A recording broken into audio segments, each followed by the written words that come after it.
as a veterinarian or as a nutritionist, as a specialist, you need some indicators to understand how one organ is working, and because you don't see it, it's inside of the animal, and but of course you need also indicators which are strong enough, indicators that can also predict accurately as well, and this is why we are working in those biomarkers as a strong and accurate indicators of the health of the rumen.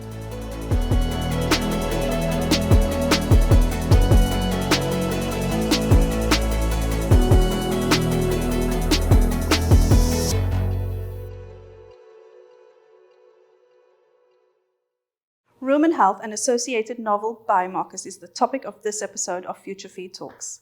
I'm Zanne van Dijk, an editor at Mazet International Media, and this series is in cooperation with DSM Firmenich Animal Nutrition and Health. Today, I will be talking to Professor Quendrim Zebeli from the University of Veterinary Medicine in Vienna. Quendrim Zebeli authored more than 230 peer-reviewed publications, supervising 20 PhD students and postdocs. He also has international experience with research stays in Germany, the Netherlands, Spain, Italy, and Canada, and he recently received the DSM Firmenich Bright Research and Innovation Award for outstanding contribution to animal nutrition. So welcome, Quendrim, and congratulations on receiving the Bright Research and Innovation Award. What are your thoughts on that? Yeah, thank you very much. Yeah, it was a big surprise for me as well. So I was not expecting that. When you get the award, the prize, you just are happy. And right. This is what happened to me as well. So why the focus on rumen health and associated novel biomarkers? I mentioned it in my presentation yesterday as well. So if we want to have productive animals, especially productive ruminants, the rumen is the key. It plays the most important role. So if the rumen is not working properly, then the ruminant will not working properly as well. But most importantly, the animal will get sick, will show systemic disorders, we call them, which are systemic diseases, and that's the way the performance will be low, but the same way also the quality of the products will be not the one that we expect. So that's why the focus is in the ruminants, the focus is in the rumen health. And regarding the second question you said about the biomarkers, as a veterinarian or as a nutritionist, as a specialist, you need some indicators to understand how one organ is working, and because you don't see it, it's inside of the animal, and but of course you need also indicators which are strong enough, indicators that can also predict accurately as well, and this is why we are working in those biomarkers as a strong and accurate indicators of the health of the rumen. How has this focus helped the sector be more productive in terms of real life on the farm and for farmers? Could you comment on that? The farmers see the result at the end of the day. In terms of how much milk the cows are producing. So this is what they see. They see the impact that the animals are not sick, so they have less veterinary treatments, let's say. And yes, this is the most impact that the farmers see.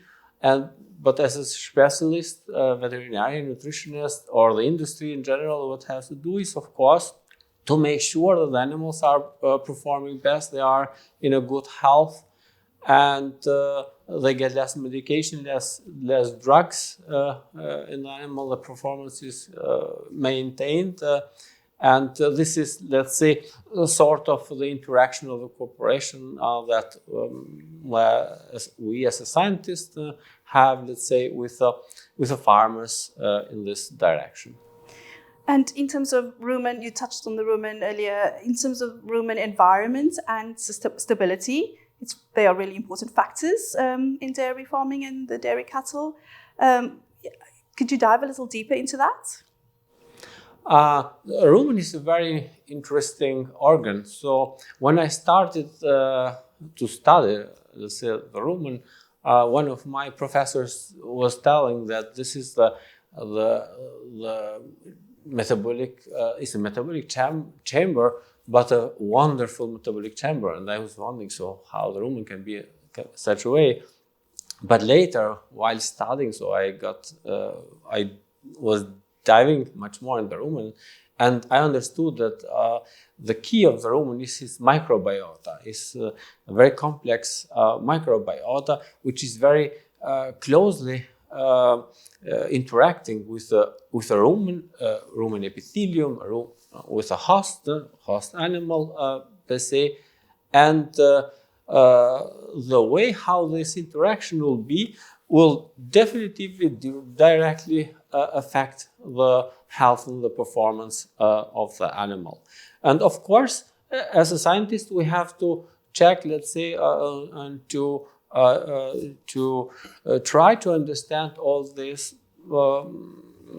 parts of this complex, meaning microbiota. I said yesterday as well, microbiota is more than in terms of the cells, in terms of the genes, in terms of the metabolic potential, is more than the animal per se. It's, let's say, bigger than the animal per se. Right. I would like to just talk a little bit about feed ingredients, or potential feed ingredients, and how this can be important for rumen health. What do you see as where the potential is, and what are the potentials? Feed ingredients and diet in general has the most important role on the rumen, on the microbiota, on the health. In every aspect on it, and so the way how we select the feed ingredients has the most important, let's say, role, and is the strongest effect. What we get out of this system, of course. And how does the quality factor into that? Does it make a difference? Oh, absolutely, absolutely. One is, let's say, when we talk about the diet, one is the diet ingredients. One is the nutrients, what these diet ingredients have, let's say. On the other hand, is the quality from the hygienic point of view, but also from the point of view of the safety as well. We should not also forget that the animals, they are food-producing animals.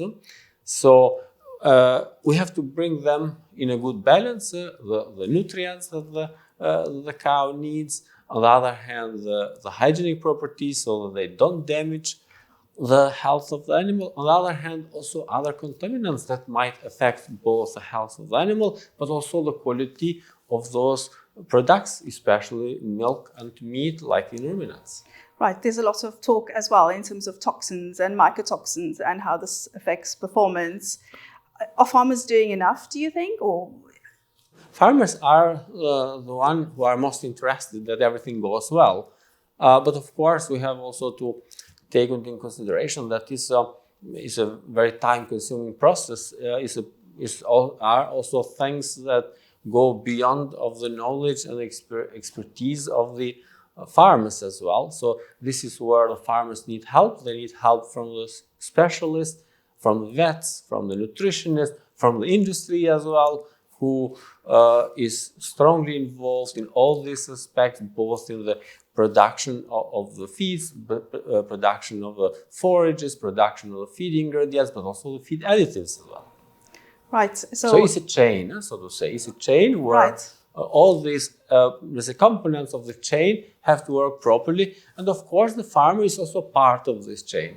So essentially, you're saying collaboration is important within the chain. And do you see more of that now with the focus on sustainability? Is it progressing further to work together? Absolutely. I mean,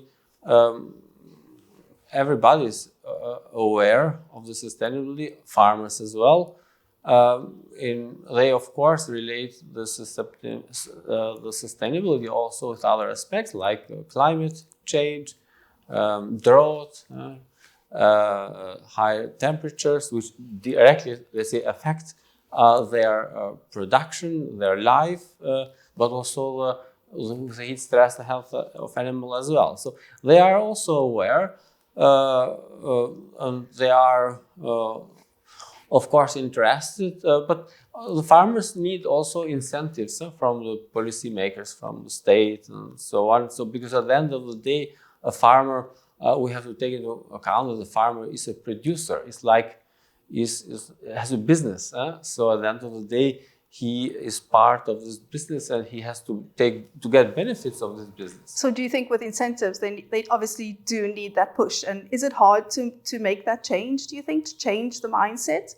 Or do you think it's an easy change for farmers to go more towards, the sustainable way of working with animals? Like you say, look at what the feed is, look at rumen health. Is it,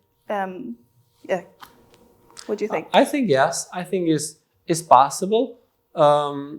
Needs a better coordination, I guess. But I think it's possible because I think the farmers will see benefits out of this if they interact, if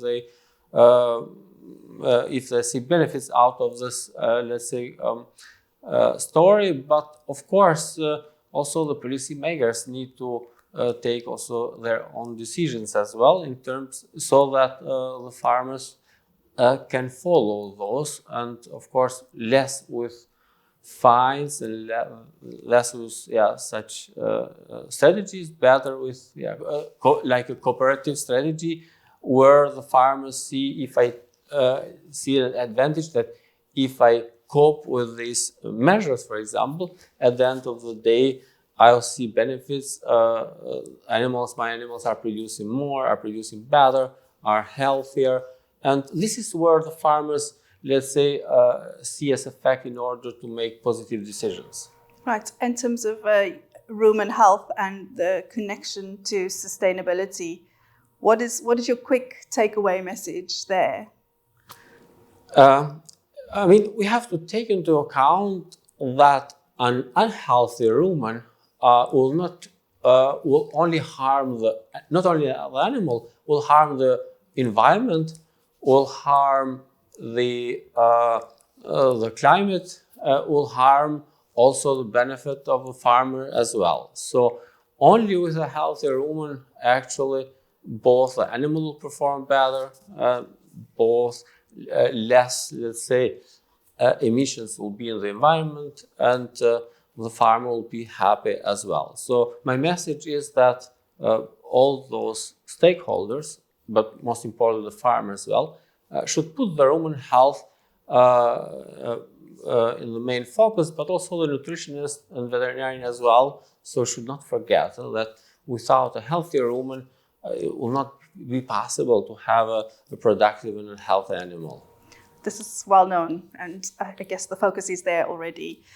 So with subacute ruminal acidosis, this is a common and frequent occurrence. What attention have you given this? So this is a disorder actually coming more and more during the last years, during the last decades. And like how the name says, subacute, meaning that the animal is not showing clinical signs of the disease. You cannot see it.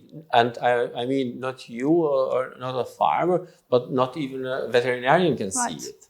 So, and this is the biggest problem, because without being able to diagnose it, then this disorder will harm the animal and all those consequences. And this is the point that we are working with. So we need biomarkers even for such diseases which are not clear. Because the diseases that are clear, you obviously don't need biomarkers, because the cow is sick. You can see it. You see it.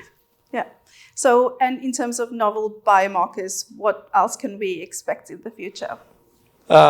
I mean, it sounds like in the future, like it will happen in 10 years or something like that. But I think we are very close. We have developed several of those biomarkers which are novel. I mean, novel means that they provide us very deep information that before was invisible, and now we see that it's visible, let's say, and this is what we're doing. So we are making information of the microbiome which was invisible, now very visible. So you, in a very short period of time, you have this information of the microbiome, you have the information of the activity of this microbiome, what this microbiome is doing, and you have the information how the host is dealing with the microbiome. We should not forget that the host and the microbiome communicate, but they don't use words that we do. They have chemical signals, which we call metabolites. Based on the metabolites, they communicate, let's say, to each other, and we see during the last couple of years that the host has strong ability also to shape the microbiota as well, of course, till a certain level. And this is, let's say, what we try to do with those we call novel biomarkers, to try to understand all this and to take this invisible information to make it visible. And obviously or our wishes, our goal is to make this information, let's say, in a tool so that you can use it in the practice easily. Well. Easily, exactly. Thank you, Quendrim, for your insights today. It was lovely to talk to you. If you would like to see more of Future Feed Talks or the podcast, please click on the links below.